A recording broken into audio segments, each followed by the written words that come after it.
Welcome to the Just Sloans podcast. I'm Chris, this is Danny, and in each episode I'll be sharing stories from our travels, practical tips and tricks, as well as the occasional good-hearted rant about some opinion-splitting, audience-dividing issues. Things like what's better, brown or white bread?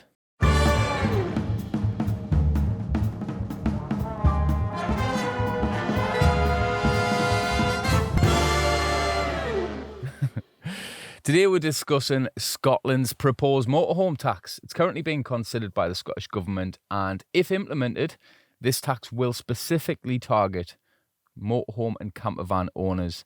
It's a hot topic, a big move by the Scottish Government to bring in more money at the expense of motorhome and campervan owners. But is it a step too far? Before we get into that though, I just want to quickly go over the sponsor of this video, which is our travel guide. So if you are planning a trip to Scotland, whether that be to somewhere pretty like the Outer Hebrides or somewhere a little bit more adventurous like the Cairngorms, then we have 7 instant guides available at the link in the description. You can get all 7 of them for £6, which is 85 pence per guide. Absolute bargain. I don't know whether anyone can hear whether this is translating across on the microphone or not, but Danny's stomach is making some unruly noises. Babe, Are you feeling okay? I've told you I've been poorly since Monday when we took me. She's It takes no notice of me. that noise. I know. I hope the mics picked that up. I don't know whether they did though. The van, if anyone's watching, so obviously now we have this podcast available on Spotify, we have it available on Apple Podcasts, but the video podcast is also available on YouTube. So anyone who is looking and watching will get to see this very pretty looking van we've got right now. We've done really well. I dare say It's favourite. it is the best we've done it. Mm-hmm. By a mile. It's bright, it's airy, Clean. it's clean. The main thing. Yeah, before it was always superficially clean. So I don't know if anyone else is actually like us, but when we do road trips and that kind of thing, we get home, obviously you take all your crap out the van, you give it a tidy up, but it's just like well, for us anyway, it's always just a superficial clean. Well, you need a proper good deep clean. Aye, it's like a Hoover and taking the crap out, and that's it. But like, obviously with us having the 3 dogs, the van like gets proper minging. We've got a golden retriever, so you get like the sort of, what would you class it as, like a tumbleweed of golden retriever hair that just rolls all over the van. You'll see it just occasionally in the house as well. They like follow the kids through. If the kid runs through, you'll just see like a tumbleweed of blonde hair just flying behind the kids. So the hair just gets everywhere. And then obviously because the last couple of trips we've been away on actually have been very beach heavy. Yeah, and Rufus Slavers a lot as well. So Does anyone else have a golden retriever? Like, I didn't realise when I got him, and I mean, he's flawless.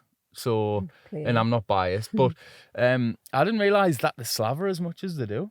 You can't even walk past them without getting like a A snail trail across your leg, It is. or on your, like you'll have it on your back or something like that. When we're obviously the house is up for sale at the minute, and when we were tidying the house, well, when Danny was tidying the house and I was watching, the amount of slaver, like some like strips of the slaver was above this, like the front door, and like inside the house though, but above the door. And sometimes on the ceiling as well. He's like, he is pretty minging somewhere. But And then he shakes goes, his head like this and it just goes all over. he goes from looking absolutely spectacular to like a tramp. Because what he does when he's out on a walk is he'll shake his head, and then the slaver like sort of circles around his nose, doesn't it? And It once got me in the eyeball. I Didn't it? did. We were walking down the road and he shook his head, and this like absolute lung oyster looking thing just flew up in the air. It was like in slow motion, and Danny tried to avoid it, but as she sort of lifted her head up to try and move, it just landed straight in her eye. It was awful. I'm surprised I didn't get an infection. I'm surprised An eye actually. infection, but never mind. But is that a thing though? Are dogs like, is dog slaver meant to be like antiseptic though? Or is that just what I got told as a kid? I think I've been lied to about loads of stuff as a bairn. You should do some research while you were on this to see. But I think it has, to be fair. Is that a real thing? Let's have a little research. Is dog slaver Saliva. antibacterial? Saliva. As unlikely as it sounds, scientific evidence suggests that dog saliva and even human saliva has some antibacterial and antimicrobial properties. Oh, well. Is even slightly bactericidal against whatever. E. coli? So I could poo in your eye and just let the dog lick it out and you'd be sound. There we are. So then. there we are. I wasn't actually lied to. I mean, I was lied to about many things, but not about But that. you find those things in your mouth heal pretty quickly. Or do they not? Well, I don't know, because the roof of my mouth's never healed from them ridiculous temperatures you heat everything up to. Well, you But just while need we're to on, cool it actually, down. so we've been booking a trip back to Arran because we've missed it. Really missed it. And then what I'm worried about, because obviously we've spent ages doing the van, and Danny's like really got involved and spent a lot of time cleaning this van, taking things out, putting things back, and making sure everything's nice and tidy. The only issue I've got with that, though, is whenever Danny takes anything out and puts it back, it rattles all hour. She doesn't, like, I'll look at it when I'm putting things in the drawers and I'll think, right, I'm not going to put, that's a glass bottle. That's a glass bottle. I need a buffer. I need something plastic or something else, cardboard, maybe there's a box in between that. No, not Danny. She'll just put everything noisy next to everything else and then make sure that that they can easily just swing from side to side, smash off everything. And then she'll sit there like she cannot hear it. Because I can't. How though? You've just got supersonic hearing, that's all. Anyways, if you're complaining, you should pack the van. No, well, I do though, but then No, you'll like come you- in and I'll- unpack it. I'll pack my clothes and then I'll give you everything else to pack. But that's what happens anyway. What do you mean? I'll always pack the van. No, you don't. Yes, I do. Well, why does it rattle then? Because you come in and then add things to it, or you'll just be like, "Oh, have we got this?" You'll take it out, have a look, put it back in, and then But it's you know rattling. what you need to do? You What? need to do a final check before we leave. No, but I did though. But then you come back round and added more crap in.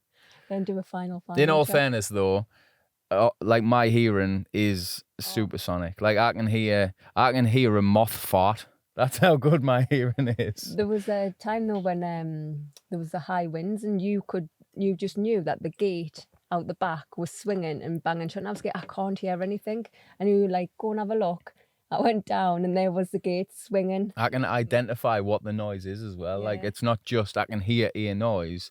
Like I'll hear like the kids at the other side of the house like shutting and I know whether she's shutting like a cupboard door or whether it's her bedroom door, that kind of thing. You like that with cars as well. So like if there's a car that Oh, comes But that's along not, the road. That's not just me hearing that though. That's because I've always loved a car, like loved cars. So like I'll hear a specific engine, whatever, and I'm like, that's that coming. But you're like, go and have a look out the window and see what that car's doing. I'm like, what car? And then I look out and there's a like A car little there. boy racers just outside the house. I'm a little chav at heart, but because me hearing's so good, me nose seems to just not work. It's dormant. Where it's dormant. Where Danny has, like, it's like living with a bloodhound. Sometimes her nostrils. I've never But do you known know how what like though? it. The flap terrible as well. Like if you notice, maybe that's. Oh, didn't say that because that's all I'll say. We noticed Theo, the dog, the little white one that keeps making appearances in the sort of door in all the videos, and everyone seems to be over the moon with him. He's You can have lovely. him. He's an not. annoyance. He's not. But we noticed that his nose, like, you know, when dogs like sniffing that, it full on articulates. It's like one of them bendy buses. He can smell around the corner. Him, I've never known that. I didn't realize, and now that's all. You know, when you notice something about someone or something, and then that's all you can see.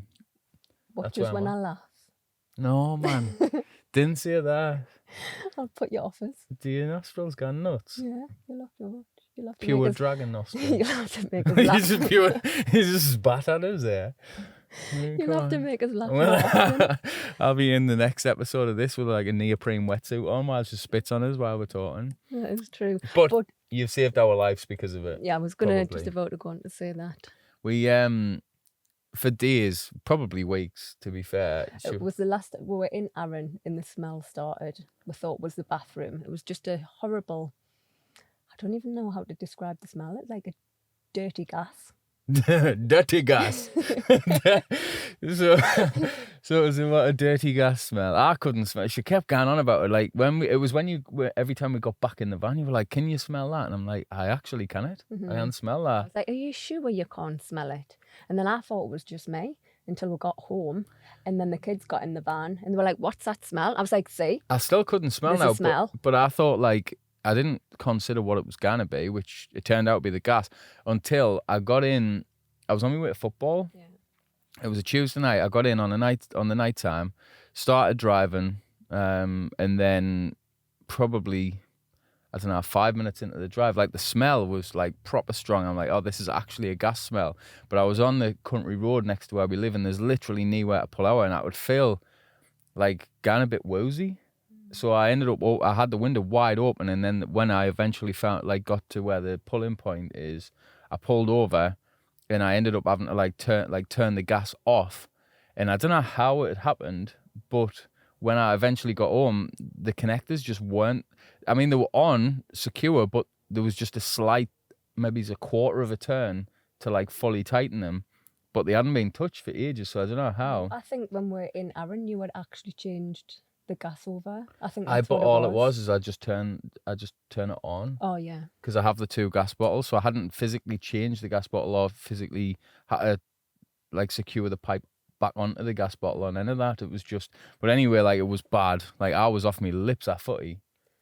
But the thing is, once I had turned it off and sorted it out, the next day it came in to smell, the smell was gone. It was gone straight away. So at least I know what that smell is now, though. I wasn't sure at first. At least I know it's dirty gas. gas. Dirty gas. That's Dirty the smell. gas. So yes, the moral of the story: if your lass has got mad nostrils like mine, then put her to some use. For what exactly? Gas sniffer. You can be the chief gas sniffer of this relationship. I know when you've dropped one, I know that. That's the thing. I can hear it and then you can smell it. I'd rather hear it than smell it, though. I suppose we're a good tag team in That's that probably sense. why I didn't mind you. If I could smell you, it'd be a different story. I'd be like, oh, what's that? Anyway, with that out of the way, let's get on to this main topic, because it's a doozy, I think the Americans would say. What does that mean? So the Scottish motorhome tax. So I'll go through, I've gotten loads of information about what it actually is. So I'll go through that first and then we'll talk about it. So what is the Scottish motorhome tax? So part of the visitor levy bill being considered by the Scottish Government, it aims to introduce a tourist tax specifically targeting motorhome and campervan owners. This proposal, primarily pushed by the Highland Council, is designed to help manage the impact of tourism by funding the maintenance and infrastructure of popular destinations. The concept of a tourist tax is not unique to Scotland. Similar levies exist in various European countries and are used to support local communities affected, that's a choice word, by tourism. I don't know if affected is a real thing. Like, what do you mean affected? Most local communities that are affected by tourism rely on tourism. Yeah, of course. So positively affected by tourism. Yeah. So these are the potential proposals. Bear in mind, this is still in its sort of proposal phase. It's not finalised or anything just yet. So the tax. Where are we at? The tax implementation. So motorhome and campervan visitors will be required to pay a tourist tax. This levy mirrors that in place in other countries where similar taxes fund local infrastructure and maintenance needs due to tourism. Designated parking. The legislation would enforce rules about where motorhomes can park overnight. Unlike the wild campment allowed under Scotland's right to roam laws, motorhomes would not be allowed to just park anywhere. Designated laybys or car parks will be specified for overnight stays without setting up additional facilities like chairs or tables outside the vehicles. Behavioural regulations. To address local concerns about noise, traffic and environmental impacts, there may be additional regulations such as proposed code of conduct for motorhome drivers. This could include measures like restricting motorhome convoys to reduce traffic disruptions and manage environmental impacts more effectively. Local authority control. Revenue generated from this tax will go directly to local authorities to aid in managing the effects of tourism, improving local infrastructure and maintaining the quality of tourist attractions. So we're going back to the beginning and we'll go to the first point. So the tax. So it mirrors that in place of other countries is what is being sort of, I suppose, marketed, if that's the right word for it, which is what they're sort of trying to sort of say to justify why they're considering this. I wonder how much. I don't know. No, idea on sort of how much it's going to be. From anything like that. Well, from everything that I've looked at, it looks like it's only going to be a few quid. Now, this is part of a bill where all tourists, so foreign tourists staying at hotels and stuff, they would also be hit by this, which I'm fully in support of. When we get into Spain, you get into wherever, most countries, if you're flying in from another country, there's a tourism tax. I don't mind that. I'm not against that at all, really. So let's have a look at which other countries do this. So I've done a bit of research. So some of the other European countries that do it are Austria, Belgium, Croatia, France, just to name a few of them. If we break down the France motorhome tax, so their local taxes apply to motorhomes when they stay at designated camping areas that are known as airs. Now, what is an air? So it's a designated, specifically equipped to accommodate motorhomes and camper vans. The areas provide various amenities that cater for the needs of travellers using these vehicles. The facilities can vary, but generally they include parking spaces, waste disposal, water supply, electrical hookups, picnic areas, and security. Now, in the Scotland motorhome tax, they are talking about designated parking, but they just mean a lay-by or something where they say that you can now park. There's no additional facilities. There's no additional anything.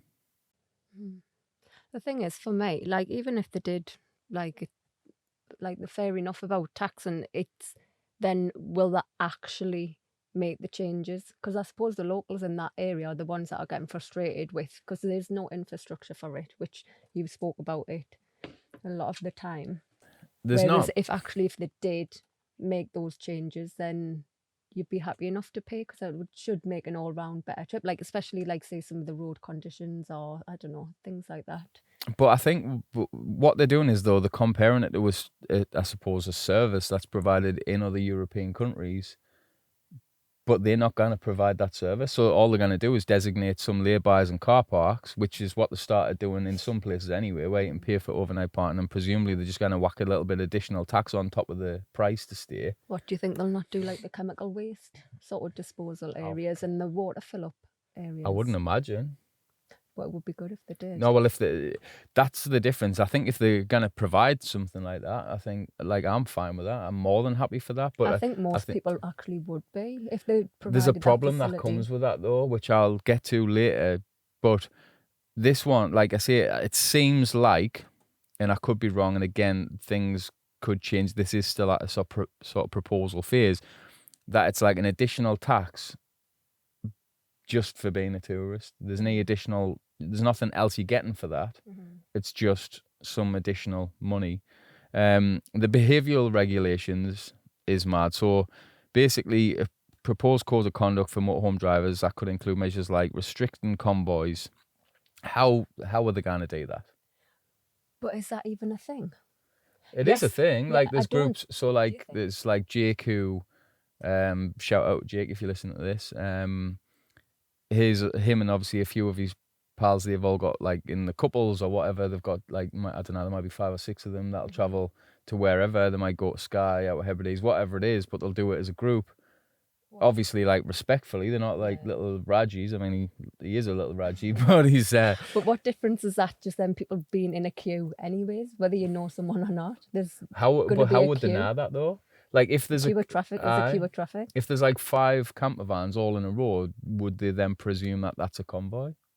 But sometimes it appears that it's coming in convoy, but when you look, you think, well, no, definitely they don't know each other. That's what I mean, aye. Like, I don't understand how you could necessarily sort of say that it's a convoy. Like, it might just be, I don't know, 4 or 5 camper vans driving in a row. That's like a nursery rhyme, that, isn't it? 4 or 5 camper vans driving in a row. Convoy. Police said that's a convoy, you better go home. But no, I'm fine with it. I think as long as it sort of solves the problems that no doubt the local people are having. Here's the issue with that then. So the local authority control the revenue generated from this tax will go directly to local authorities in aid of managing the effect of tourism, improving local infrastructure and maintaining the quality of tourist attractions. So with that in mind, giving the local authorities the money to manage the tourism, the Highlands Council, who were proposing this, they were the people that authorised and sort of overseen the North Highlands Tourism Project Board, who came up with the NC 500. What infrastructure have they built on there? None. And so they've came up, well, they haven't necessarily came up with the idea, but they've sort of agreed, yes, that's fine. So it's like such a backward thing. Like, let's bring loads of tourism and market it. It's not like say the Ultimate Scottish Road Trip that we've made and some random person or a group has sort of started making it as a route. This is something that the councils have got together and done, that the tourism board have designed to bring tourism to an area. It worked. It brought tourism to an area, and now they're mourning. Yeah. But Maybe they should plan it through a bit better, but that's what I've got the issue with, because they're going to give money to these people, these the councils. They cannot even manage to build infrastructure on something that they've planned. Yeah. It's an expected boost in tourism. Like you come up with the route, you market the route, you launch the route with signposts and everything, and then doing now else to support the communities that have now got to deal with all of this additional traffic. I wonder though, because the local communities have got their businesses, which no doubt sort of benefit from the tourism. But then I wonder where the council actually gets their money from in order. I know they have a budget, but what it maybe sounds like is that the tourism is going there, but actually it's not generating money for the like infrastructure part. So then it sounds like as if they're thinking, actually, we've made this route, we now need to start taxing people for it so that we can get the money in to make the But they changes. tax the businesses. Did they? So all businesses will pay like business rates and things like that, which are based on, obviously, the councils will normally set it as however much and so on. So like they'll take, then there's tax, which all businesses, everything you buy is taxed. Like there's load. I mean, you've got literally council tax. It's in the name.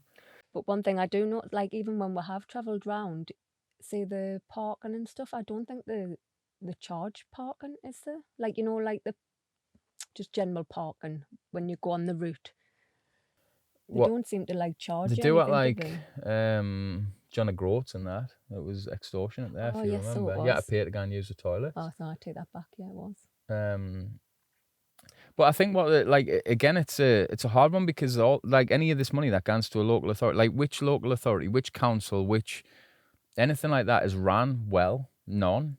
They're all failing businesses. Well, Like if it was a business, it would gone under. They have to raise funds every year more than they did previously because they spend it wrong, yeah. and they're not generating enough money. So then what we're going to do now? Give them more money. It makes absolutely no sense. And then for me, I've done a bit of research and getting some statistics on some things, because I think it's actually going to have a much worse effect. So I'll explain what I mean by this, because my take is a little bit to just sort of explain. So a lot of people who, in our last podcast, I was talking about whether people use campsites and so on.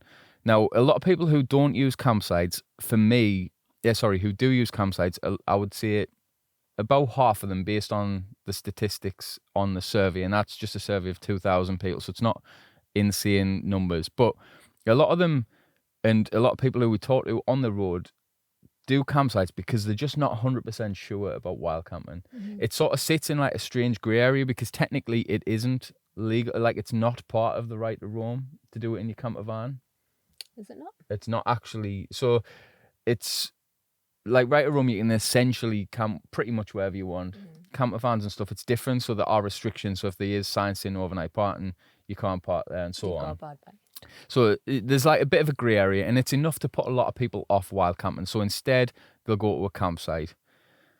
Now, obviously, with campsites, so last year in 2023, according to Visit Scotland, there was 4.95 million overnight stays in caravan and campsites.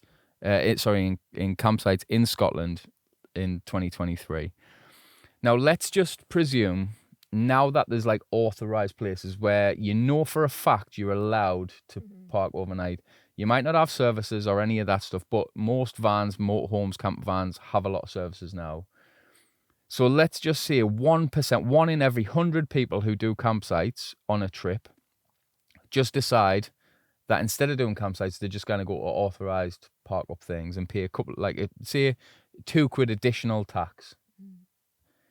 Now, if just 1% stop that, that's 49,500 less nights at campsites. Just 1%, which is nout. Assuming that an average cost of a campsite's only 25 quid a night, and it's actually normally more than that, that's a loss of £1.237 million. £237,500 less spent at campsites. That's just in the fees. That's never mind anything else like the little shops and the little farm shops, the things that are at campsites as well. And if that's replaced by, say, a £2 additional fee for like a sort of night as like the visitor tax, that's about 100 grand a year. So they're going to lose 1.2 million. That's going directly into the pockets of local campsite owners and businesses, and instead the councils are going to pocket 100 grand a year, like to replace that, and that's based on just a one. Like, and that 1% seems like a big drop, but really, like, if you just ask 1 in 100 people, do you honestly, if we with the people that we talk to when we're out and about on the road, do you think if we asked every 100, there'd only be one that said that? I think there'd be much more. Probably more, but then I always thought, because I know you have a different opinion with sort of campsites, but I always just think every time, say, previously, if I've tried to ring up, they're always like fully booked. So then I always just think, even if one person dropped out, they always seem to like replace it with somebody else. So then I always wonder if the demand would ever drop. I think it would. I don't think it necessarily would initially, because there would be a changeover period, because especially in the places like, say, the NC 500, people book well in advance. If you're going in September or something and it's like March and you're planning your trip, you're probably going to have booked. Like, if you're coming from down south, you're a bit unsure, especially if you live right down in England and you don't do Scotland that much, you're going to book a campsite because you're not going to know what it's like up there. You might never have visited there before. Campsites in England are busy all the time, so you would probably book it in advance. So that's probably why. But I think then most people say if they ring and they can't get like so many campsites on the route round, they'll probably think, oh, we'll just leave the NC 500 for this year and maybe do it either later in the year or next year. So like, I think it then sort of puts off actually people coming if they kind of get into a campsite. Whereas I wonder if they're opening up these other areas that are designated on the route round as well as campsites, they'll potentially find they might have a more of an influx. Possibly, but I disagree. Obviously. Or there might be a spike initially where more people come up with that, but then I think once the word sort of spreads, and it'll take a few years for that to get out there, where it's like, oh, there's all these designated spots now. YouTubers will be making videos on them, showing different ones off, that kind of thing. The word spreads quickly. There's like talks at campervan shows and stuff where people talk about that kind of thing. So I honestly think within, say, 2 years, that additional boost will have stopped, because it's just normal now, and most people will know that there's designated areas. There'll be maps that get done of where they are. They'll probably put it on the Scottish website. Will probably have it on there, so that would then drop. Now, when I've looked, there's apparently, and it was hard to actually find this out, but there's 651 campsites in Scotland, according to a few of the websites I found. So if we average that 1% drop out across all campsites, and that's presuming there's an equal share, which there'll not be, each campsite alone would lose 76 nights in total if we average it out and spread it evenly across all 651. That's just shy of £2,000 less revenue per campsite across every single one of them. And that's like all of them. That's ones that are located right next to the borders. They probably wouldn't lose much, but I think all the Highland ones will. And on top of that, how do they enforce this? Would everyone be charged? So here's another one. Would everyone be charged, including Scottish people? What do you mean if they want that in? Say, is this across the board of Scotland, or is it on specific sort of, say, tourist routes like the NC 500? The like proposal Skye? is everywhere. Is it? So different councils, so Argyll and Bute Council, which is where Aaron's like thingied on, even they've been jumping on it. The Highland Council. I'd be fuming if I got charged tax to travel in England, to be fair. So if I was Scottish, I'd be like, no, I'm not paying that. I live here. But that's the thing, though. Like, how do they know that you're not Scottish? Don't know. Like, if you're just staying off grid, like, unless the only thing I suppose they could do is just add it. That's what I mean, because I know that might sound stupid, because they're just probably going to add it to the price of campsite. To a park up. But if that's the case, then Scottish people are going to get affected by it as well. So they live there and they're having to pay a tourism tax in their own country. And other than that, the only other So way, how would you actually pay it then? presumably they would just add it on the price of like some sort of parking ticket at these places. So it's not like a, what do you call them, ANPR thing? So when you cross the No, border, no. you get flashed, and then when you leave the country, you get charged when you leave. No, I think from what they've said is that it would be sort of added on the price of these park up type things. So if that is the case, then Scottish people would also be affected by it. So then it would mean that in any part of Scotland, you couldn't wild camp now unless it's a designated. Presumably, but then like I say, if that is the case, a lot of these designated areas are currently places that you probably can't sleep anywhere without really getting moved on, so they're just going to add them on. And like I say, there's going to be tons of them all over. That's why I honestly think a 1% drop is feasible. You know what you do find though sometimes is when, like, say they've looked at this and they think, oh, I'm going to try and solve this problem. They might initially solve the problem, but then as a result of that problem solving, something else is hindered or affected. So you could be right. Obviously, it's hard to say at this stage, but it could be right. The campsites might become affected, which then sort of really it's them local people that were trying to generate the money in the first place is actually the ones that are going to get But like why? the consequences of that. But instead of doing all this, why do they not spend some money? Mm-hmm. Like sometimes you have to spend money to make money. I know that's like a cliche thing, but if you spend money making these areas so that people can park places, like can park in places, have advertisements in them areas, let local businesses advertise in these park up areas for free, and then advertise. Like when we went to the Yorkshire Dales and we stayed in that pub's car park where they let you stay for free, we went in and had a meal. We would not have went in and there and had a meal had we parked just down the road where we were going to park. But this is the thing, what you actually find is the people in that area are the ones that are making the changes to accommodate the area. So it actually is the local people, and the councils don't sometimes take notice of them. No. They sort of have to be innovative. So like Arran, for example, like the way that like Ireland operates is like outstanding, really, I would say, in comparison to anywhere I've been. The And only other that's place I been would say is a because bit of- like that is the Outer Hebrides, because you've got the Yeah. Harris Trust and stuff. Yeah, true. But other than that, and again, it's these islands that, and I think honestly they should like spend a bit of money, and we try and promote it as much as we can. And it was only after speaking to businesses on Arran where you realise the impact that like tourism actually has. Like they need tourism. Like if you're in the middle of nowhere in Scotland, like I think when I had a look, there's about, I'm sure I had a stat for it somewhere, like the amount, like the percentage of the GDP which came from tourism was massive in Scotland in such a small place. Like they really do rely on that, and that's fine. But why not educate or try and educate people who's traveling in camper vans and stuff to spend money locally? Like when you're going to Arran, didn't go to Morrison's or wherever it is, or Tesco in Ardrossan, and didn't just go straight to the co-op. I know we generally I was go to the gonna co-op, but say, that's only cost the coffee. We do that though.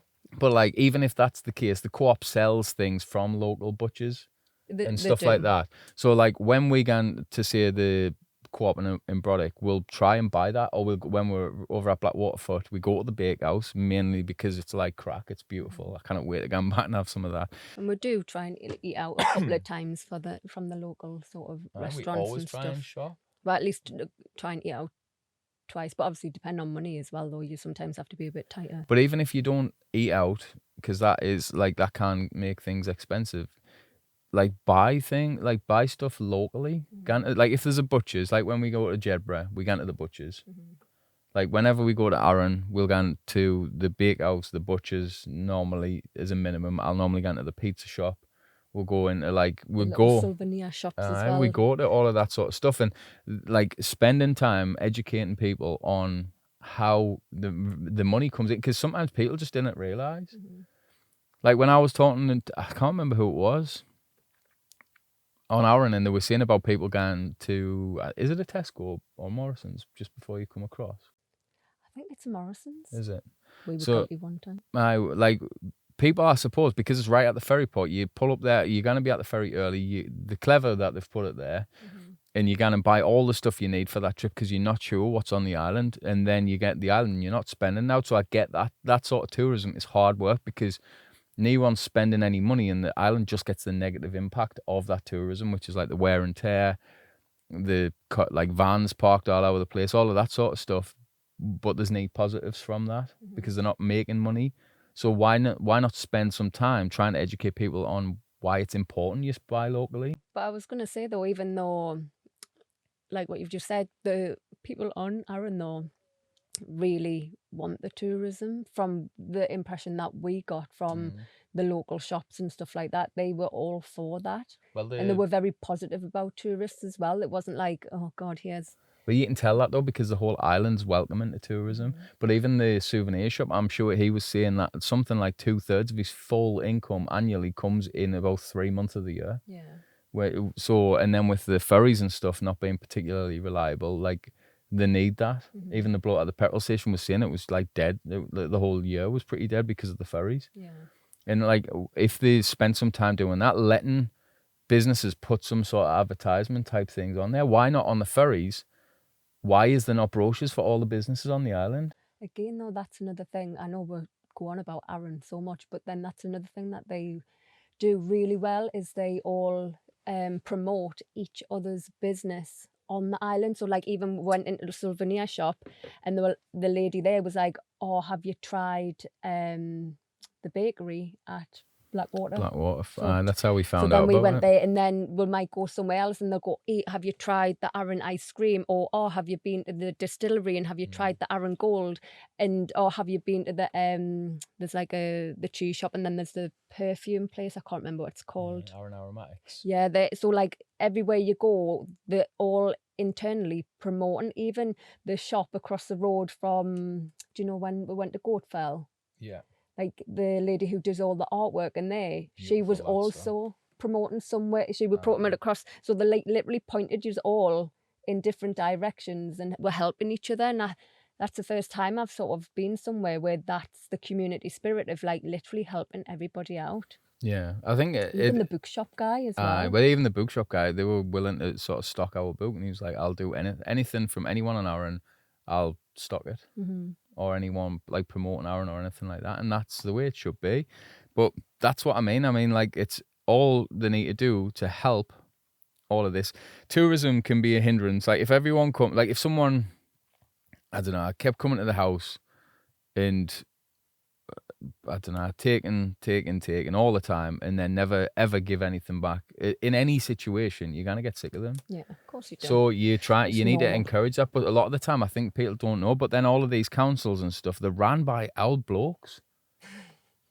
Like they just are. Like that's like when you look at any council, they haven't got a clue. They're not in touch with reality, and what they might do is they'll consult with, say, the Caravan and Motorhome Club as an example. I don't know if they have. I'm just presuming that's the type of organisation they'll get in touch with. They haven't got a clue because their members go to their campsites. Them are not the problem or the perceived problem. It's the people that are not doing the campsites and other stuff, the wear and tear, the ones that are looked at as the impact of tourism. So like that's the thing. They'll be consulting with the wrong people. They've got a generation of people in there that literally are just not, they can't look long term. They've got an inability to look at anything with an actual open mind and think, well, what about if we do this? What is actually going to happen? It's a bit, you know what it's actually like? Height barriers. It's the same thing. It's just a ridiculous concept where a few people who didn't need anything, they've got plenty of money normally in a decent like location, they'll put that up and they'll be like, well, camper vans, and they come here and they do this, that and the other. What a load of shit. What a stupid way of trying to deal with a perceived problem. Like, how much of your tourism all year round comes from camper vans and motorhomes? Probably about 80% of it. You get an influx of people in the summer that come, but them people in cars and stuff are not as invested as us in camper vans and motorhomes. They're just not. We do it all year round and we probably go more often. Your people in cars just come, go, and they might never visit that area again. Like camper van and motorhome owners are out all the time, all year round. We see these environments. We're the ones that park. If we are parking off grid, yes, you're going to get people who leave crap in places, but that happens all the time. Yeah. You'll see a kid who just throws rubbish and another kid that doesn't. You'll see a person in a car that does it. It's the same people. If that person has a camper van and he's likely to chuck rubbish out of his car window, he's going to do it in a camper van as well. He's going to do it when he's in a work car. He's going to do it when he's out and about. Putting a height barrier up is not going to stop that. And a lot of the time as well, they don't provide anything at these places. So when people are taking stuff with them, they're just going to chuck it because there's nowhere else to put it, especially in a car.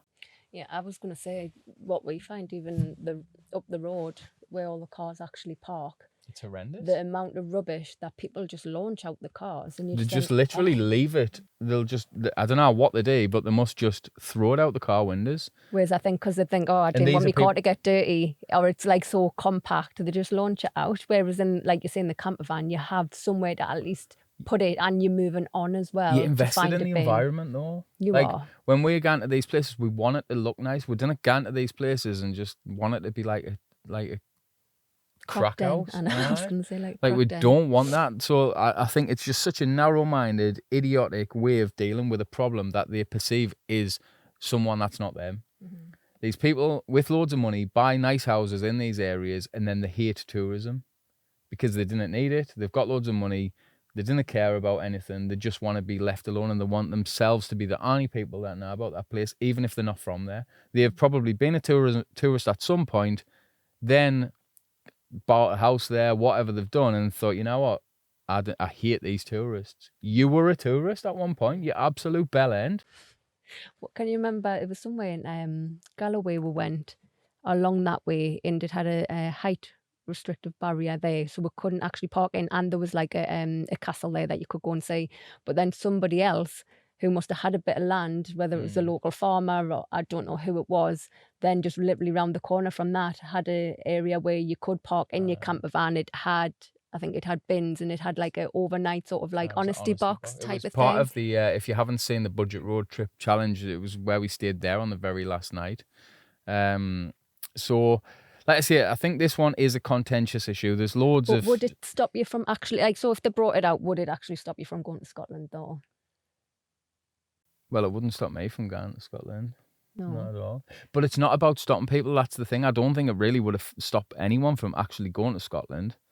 But it's more the long-term impact it actually has on the people it's trying apparently to help. Mm-hmm. That's what I mean. Like, you could... I love Scotland. Like, anyone who's ever seen anything we've ever published would know that I would quite happily live in Scotland, and we're trying to make that a reality anywhere. Like, so that isn't the point. It's more, what are they going to do for the additional money? Because if they're charging something, is it just no extra? Mm-hmm. And I get that for foreign tourists, that should be the case. That's what we have to pay when we go in there. They should do that when we come here as well. But it's more the impact it's going to have for me on campsites and stuff, because I can honestly say, like, I genuinely think that if campsites can't change and move with the times as the average age does drop, which I covered in a previous podcast, I honestly do think that campsites are going to be in for a bit of a rough ride. They're going to have to change how they work. And then with things like this, it's going to make it actually legal and known that you can park in these places, and it's all like it's an authorized place you can park. Mm-hmm. That isn't a thing at this point in a lot of places. So all of these people go to campsites, or a lot of them, because they're not 100% sure whether they actually can or can't park somewhere. Mm-hmm. You have, and Visit Scotland and all these websites will end up having, and the Scottish Highland Council will have a list of all these designated sites. You know that all of these park-ups you actually are allowed to go and sleep in, and you're not going to get moved on. 1%, as I've already said, a 1% drop in people going to campsites, choosing these places instead, it's going to be 1.25 million quid less spent at these campsites per year, and that's just a 1% drop. That's true, but then your survey that you'd done about that sort of sounds like it would sort of meet the needs of a lot of people who actually go to campsites who it was don't actually really want 60-odd% that said that they would want that. Yeah, so then that's meeting 60-odd% of people's needs, which then, like you say... So on my survey, I've got the results I put them in the last episode. 64% said they would choose a pay and overnight flexible park up. So, and I'm just saying 1%. Mhm. If it was a 64%, that's insane. Yeah. That would ruin that whole industry. And campsites have a place. They do have a place. They don't fit necessarily with me in how we travel, but they do have a place and they do offer a service to a lot of people that I honestly think, like I say, just 1% drop is that's damaging that. Some campsites didn't make a huge amount of money. There's a lot of hours and all the rest of it. Just shared out evenly across every campsite in Scotland, as I've already covered, is nigh on $2,000 a year less. Mhm. That's going to be, I mean, if you say that, and you actually say 300 campsites are really going to be affected by that, that more than doubles that. That's that's probably $4,500 a year less. Mhm. That's a big drop for a campsite. A lot of campsites are not, probably don't make a huge amount of money, especially with all the additional regulations and stuff that's coming in. Yeah. When is this meant to actually be Well, coming? it's still at this point. It's in the sort of. proposal? It's being considered at the minute by the So Scottish probably government. be what, like another year, 6 months to a year. I reckon at least another year or two. But with the way it's all gone, with the way the hate crime stuff and all that, like I wouldn't be surprised if this gets pushed through pretty quick. Good. I suppose that's the thing. It's not until things get pushed through then you see if it works or doesn't work, and then sometimes it gets changed. Sometimes They're it never doesn't. going to go back though. That's the No, problem. probably not. So it'll be interesting to hear your guys' opinion on it. If you're on YouTube, drop a comment in it. And Spotify, I'll put a survey out whether you think it's a good or a bad idea, or if you're not sure, if you haven't heard enough about it. And as and when we find out or hear or research any more additional stuff, I'll cover it, because I think it's going to be an important topic and something that could affect positively or negatively any trips to Scotland. Mhm. So thanks for listening. Like, comment, subscribe on YouTube, and make sure you review the show on Apple Podcasts and Spotify. And we'll see you in the next one.